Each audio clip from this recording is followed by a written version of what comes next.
앵커 체인이 이렇게 이제 결속이 되어 있습니다. 그 사이드에 보드 스타보드 8개, 선미 2개, 앞에 육상과 연결된 게 9개, 토탈 27세트가 연결이 되어 있습니다. 그래서 요 덕구가 초속 60m에 태풍에도 움직이지 않게끔 그렇게 아주 강하게 이렇게 체인으로서 결속되어 있습니다. 앵커 체인은 마치 배의 닷과 같은 역할을 한다. 해저에 여러 개의 앵커를 고정시키고 앵커와 부유식 구조물을 쇠사슬로 연결한다.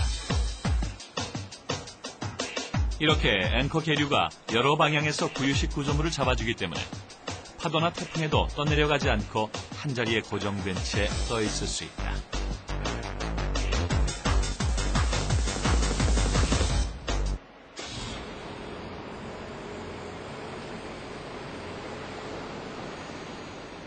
인공섬이 조성될 잠수교 남단. 한강 바닥을 파내는 준설 작업이 한창이다. 이곳에 인공섬에 연결할 앵커를 묻을 것이다. 인공섬 역시 강 위에 고정시키는 방법으로 앵커 계류 장치를 이용할 예정이다. 앵커 하나를 묻기 위해 강바닥을 3.8m 이상 파내야 한다. 강 반대편에서 실시간으로 깊이가 측량됐다.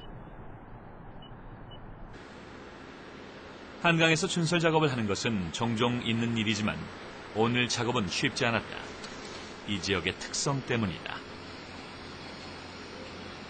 물 흐름이 다른 부분보다는 좀 빠릅니다. 그러니까 준설을 해놓고 우리가 위치를 확인하고 필요한 부분만큼 준설을 하고 다른 부분 공사를 진행하는 도중에 또 그 전에 준설했던 부분이 다시 좀 흙이 되메어지는 부분이 있습니다. 그래서 그런 작업이 다시 반복이 되고 하니까 그런 부분이 좀 어렵습니다. 준설 작업이 진행되는 동안 강가에선 앵커 블록을 이동시키기 위한 준비가 끝나가고 있었다.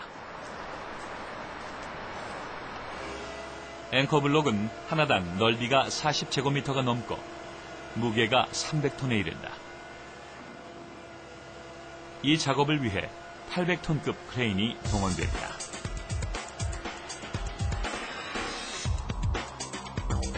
앵커 블록은 크레인에 고정된 채 준설 작업이 진행되고 있는 곳까지 이동된다. 앵커 블록은 하루에 하나 이상 이동할 수 없다. 고도의 정밀함이 요구되기 때문이다.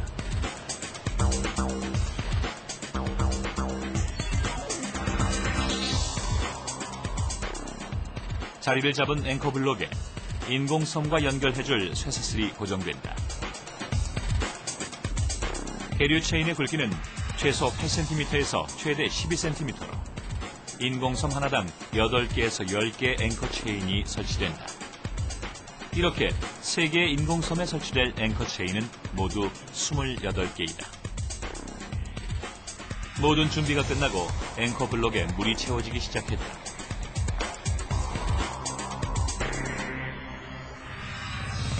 순식간에 앵커 블록이 강 밑으로 빨려 들어갔다.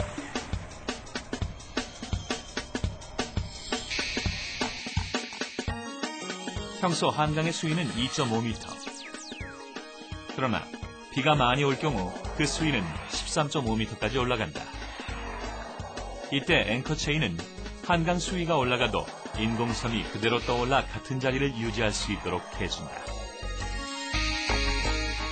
플로팅 아일랜드의 그 가장 앞쪽에 상류 쪽에 있는 체인 하나만으로도 이 플로팅 아일랜드가 떠내려가지 않게끔 그렇게 이제 만들어줬습니다. 그래서 탁 끊어지더라도, 그러니까 그런 경우는 거의 생기지가 않겠죠. 그러니까 그런 경우를 대비해서도 이 상류 쪽에 체인 하나만으로도 이 플로팅 아일랜드가 흘러가지 않게끔 만들어줬고요. 그러나 앵커 체인만으로 인공섬을 안전하게 한자리에 고정시키기는 힘들다. 중부와 전라남도 지방에는 20에서 60mm의 비가 더 내리겠다고 밝혔습니다. 해를 거르지 않고 거의 매년 찾아오는 장마와 태풍으로 인한 수해. 이때 한강은 평소보다 수위가 높아질 뿐 아니라 유속이 매우 빨라지고 각종 이물질이 떠내려온다. 자연재해에 민감한 한강의 특성을 고려해 인공섬에는 특별한 장치가 갖춰져 있다. 인공섬의 하부에 설치된 윈치 시스템. 이 장치는 위성 항법 시스템인 GPS와 연결돼 있다.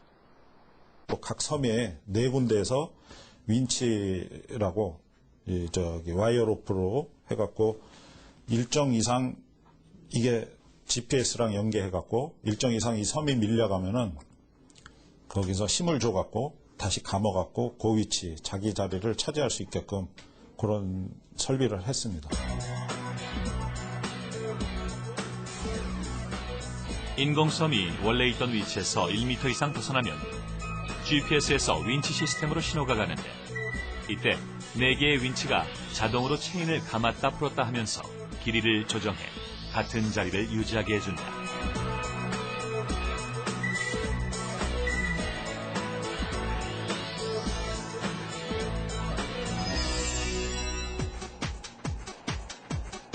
GPS를 이용한 계류 시스템은 다양하게 연구되고 있다.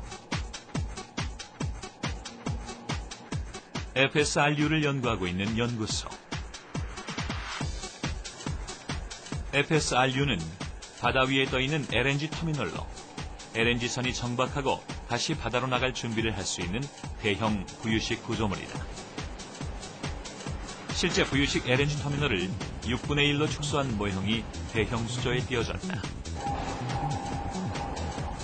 이 수조는 실제 바다와 같은 환경을 그대로 조성할 수 있다. 점차 세지는 파도. 수조의 환경이 최대 파도 높이 11.9m, 바람은 초당 40m로 맞춰졌다. 100년에 한 번 정도 찾아오는 허리케인과 같은 조건이다. 풍랑이 계속되면서 시시각각 달라지는 FSRU의 위치가 GPS 시스템을 통해 확인된다. 수조 위에 설치된 이 장비가 인공위성에 해당된다. FSRU가 정해진